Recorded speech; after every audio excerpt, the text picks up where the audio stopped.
O Tribunal Europeu dos Direitos do Homem apresentou o seu relatório anual, uma oportunidade aproveitada pela Euronews para entrevistar o novo presidente da instituição que assumiu funções no passado dia 19 de janeiro. A prioridade do mandato do francês Jean-Paul Costa é melhorar o funcionamento de um tribunal vítima do seu próprio sucesso. Neste momento existem 90.000 processos pendentes. A reforma da instituição ainda não entrou em vigor porque a Rússia ainda não ratificou o processo. O Tribunal julga as queixas dos cidadãos europeus contra os seus Estados, depois de esgotados os recursos nas instâncias jurídicas nacionais. O Tribunal Europeu dos Direitos do Homem acabou de apresentar o seu relatório anual. Existem domínios com mais queixas e vice-versa outros com menos queixas? Constatamos com agrado uma quebra nas queixas relativas às violações mais graves dos direitos do homem, nomeadamente do artigo 2, que concerne ao respeito da vida, ou do artigo 3, que diz respeito à proibição da tortura. Por outro lado, há cada vez mais queixas em relação à liberdade de expressão e no que concerne às regras do processo equitativo e também do direito de propriedade. Tivemos recentemente um caso respeitante à liberdade de expressão, um caso francês que era muito interessante.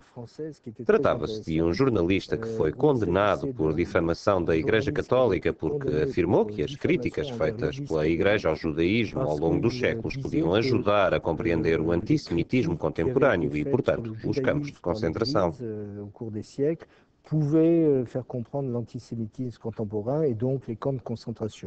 Ele foi condenado pela justiça francesa a pagar uma soma simbólica, mas mesmo assim foi condenado. E nós dissemos que se tratava de uma violação da liberdade de expressão.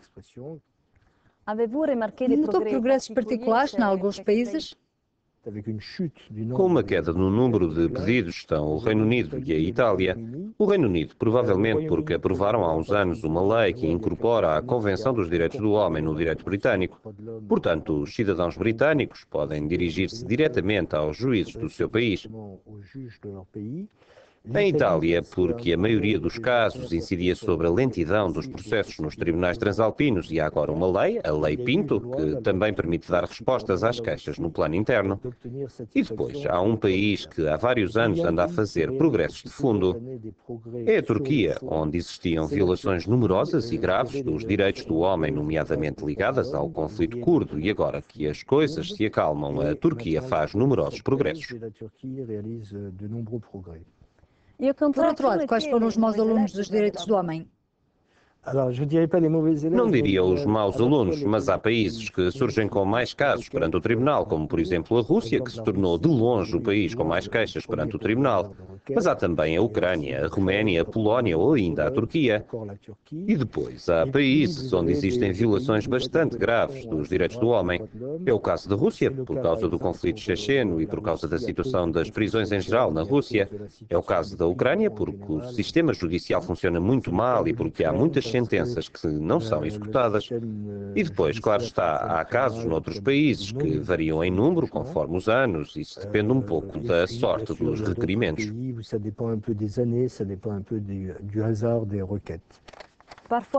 Por vezes o tribunal foi criticado pela lentidão dos processos. Quanto tempo é necessário para tomar uma decisão? E será possível existir um procedimento mais curto? O prazo médio, ou melhor, o objetivo que fixamos é de não ultrapassar os 3 anos em média. Entenda-se que falamos de uma média. Portanto, há processos que podem ser julgados muito rapidamente, porque colocam problemas muito graves. Por exemplo, uma pessoa muito idosa que está presa. Ou ainda o caso Priti, no Reino Unido, onde se tratava de uma senhora que queria assistência do marido para ajudar a suicidar-se, porque ela sofria de uma doença muito grave e incurável. Casos como este, podemos julgá-los muito depressa. No caso Priti, por exemplo, demorámos apenas algumas semanas a julgá-lo. Existem casos em que, depois de um veredito do tribunal, a legislação do país tenha mudado? Felizmente existem muitos. Por exemplo, algumas sentenças para a Inglaterra ou a França obrigaram esses países a alterar completamente os regimes das escutas telefónicas. E no caso da França, penso que também, em matéria de filiação, existia uma velha regra no Código Civil que vinha dos tempos de Napoleão e que instituía uma discriminação entre as crianças nascidas fora do casamento, as crianças fruto de adultério e as outras crianças. Condenamos a França por esta discriminação e a lei mudou em França.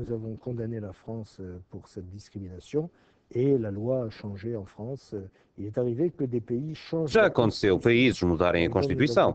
Por exemplo, descobrimos que os tribunais de segurança do Estado na Turquia não tinham uma composição regular, porque tinham 2 juízes civis e um juiz militar. E o juiz militar não era suficientemente independente e imparcial. Pois bem, em resultado do nosso veredito, a Constituição turca, que previa os tribunais de segurança do Estado, foi mudada. Que avait prévu la composition des cours de sûreté de l'État a été changée.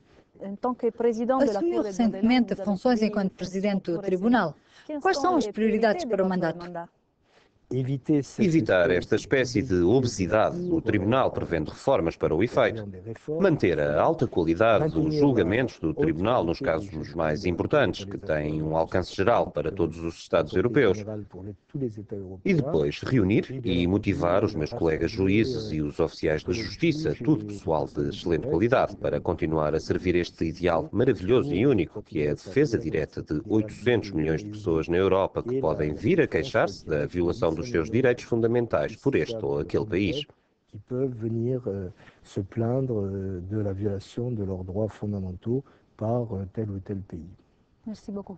Je vous en prie. Merci.